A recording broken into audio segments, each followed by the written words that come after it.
Coach Dave Schwartz. Coach coached at Mount Pleasant, Corona, Essexville, Garber, and Saginaw New Valley. With 32 years of coaching with a 223-107 record, 7 conference titles, 22 state playoff appearances, 5 district titles, 2 regional titles, and a state runner-up. Associated Press Coach of the Year, a 3-time Regional Coach of the Year, and a one Michigan High School Football Coach Association Academic All-State Team. Coach Schwartz comments on why he coach.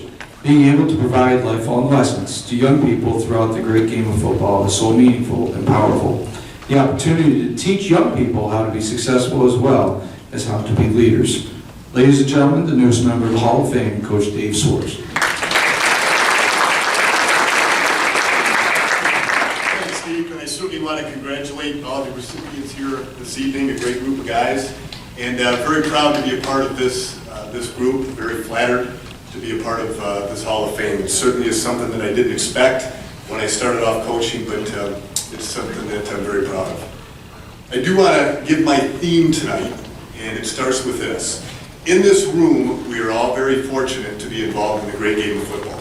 Whether it's been a parent, a player, a coach, a spectator, or just a fan, or all the above. We are so lucky to have this game in our country today. I don't think any of us could imagine it without it. The Super Bowl is practically a national holiday, and we are very lucky. Speaking of good fortune, I'm standing in front of you with a lot of good fortune. The people in my life that have put me here, I want to take a second and I want to recognize and I want to thank.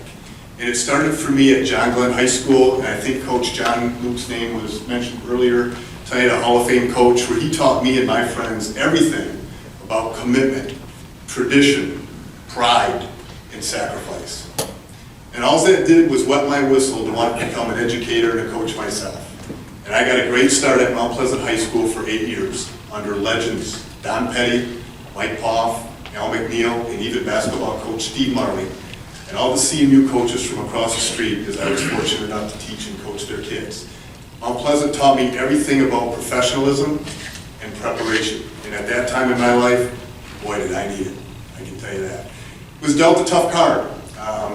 In 1998, they laid off 20 teachers, and I was a low man in the phys ed department by a mile and was sent packing.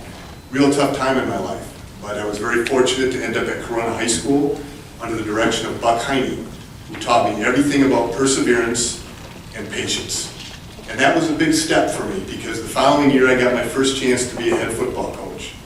And I remember interviewing in front of Essexville Garber athletic director at the time, Joe Today, who had been around forever. I told him a bunch of fibs and a bunch of lies, and he bought every one. He bought them so hard he even hired me as the athletic director, where I still am. And I met some great people, some great friends, and Jeff sitting down here in the Bay City area, he knows all these guys. Bill Harris and Ozzie Cavazos and Alan Atcary and Jake O'Quillard. We were able to put together a great staff of guys that worked hard, loved the game, loved the kids, and were able to create some special years for our kids and ourselves. And it was a great thing. I learned the first time being a head football coach at Garber what it's like to lead, what it's like to delegate, and most importantly, how to represent something more than myself, but how to represent a community, a school district, an athletic program, and a football program. And I was very, very fortunate for that. After the 2009 season, after 20 years of coaching, they moved me to assistant principal duties as well. And I felt that was a really good time to take a break. And after 20 years of going nonstop, and you guys all know what that's about, I mean, Christmas Day, I'm drawing off tackle plays on a Santa Claus napkin. And that's what it does to you, and it consumes you. And it wore on me, and after 20 years, it was that time. Well, that lasted about a month. A great friend of mine, then the athletic director, and head coach at Saginaw New Valley, Mike Boyd, who actually was one of our biggest rivals in the state playoffs. We seemed to play him every year.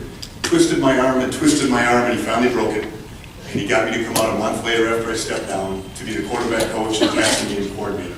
And that was another great 11 years of my life, and I could not imagine not having that. I learned everything about how to be flexible, how to adjust, and how to look at things in a different way. We had some great runs. We won a state title, we lost one, but again, just fantastic people from top to bottom. That's my coaching career. That's where I was. Those are the people that influenced me, and I couldn't imagine it any other way and wouldn't want it any other way. But the real heroes for me, like everybody else, is their family. Very fortunate. A mom, a dad, Aunt Linda, a brother, in-laws, and step-parents that were always there for me every step of the way, good, bad, and ugly. And I'll tell you, everybody should have an Aunt Linda. She was my personal secretary behind the scenes for years and did everything for me you could imagine. My dad was following me at every step. At Garber High School, those 11 years, he was basically an assistant coach. He was always on the sideline for games and practices. The kids loved him. He helped with camps, he helps with fundraising, all those types of things that go into a program. And my mom, even though she couldn't be here tonight, battled health issues for a lot of years, but she was always with me emotionally and spiritually. And I couldn't have done it without them. But what I really want to thank and compliment, and she's not here tonight as my wife, a few family members weren't able to make it tonight. I think they're all hanging out at the pool back at the house. But anyway, very fortunate to have her in my life. I hired her at Garber High School in 2001 as the athletic trainer. And she did a great job with keeping kids healthy, taping ankles, applying ice. I thought, I got to marry her. And I did. And speaking about telling fibs and lies, I told a lot of them, and she bought every one of them. Boy, was I fortunate. She has supported me through thick and thin. She's always allowed me to put my career first. And she always supported that. She was my biggest fan. And very, very lucky for that. I'm 53 years old now. We have a 4-year-old kid. So life has changed, and you look at me and say, wow, those numbers don't add up. I agree with you. It's very, very interesting. I love her to death. We've had a great time, great things in my life, great people, and certainly wouldn't trade the opportunities that I've had. So with that said, I'll shut it down, and I want to thank the committee once again for giving me this great opportunity to be involved in this, and again, congratulations to everybody else for your nominations. Thank you.